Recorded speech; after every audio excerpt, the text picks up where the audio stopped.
ahorita vamos a proceder a bajar el tanque de la unidad. En este caso es muy importante checar si la moto es carburada o es de sistema de inyección electrónica. En este caso tenemos la moto que es carburada, a lo que lleva con una llave de paso. La cerramos, quitamos la manguera, procedemos a desarmar el tablero de 50 kilómetros y de la llave. Desconectaremos un momento.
Doble paso del tanque.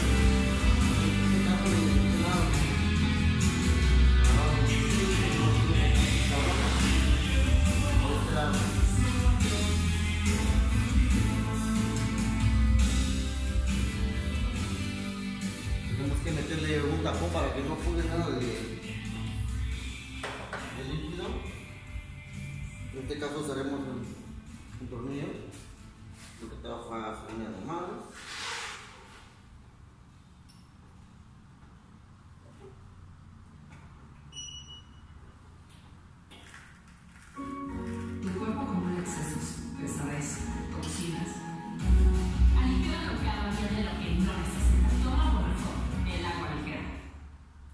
Es nada más de apoyo, muchachos, porque el tanque lo vamos a quitar ahorita. Bueno, pues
velocidad que está girando puede ser muy peligroso, ya que puede caer el incandescente de la carga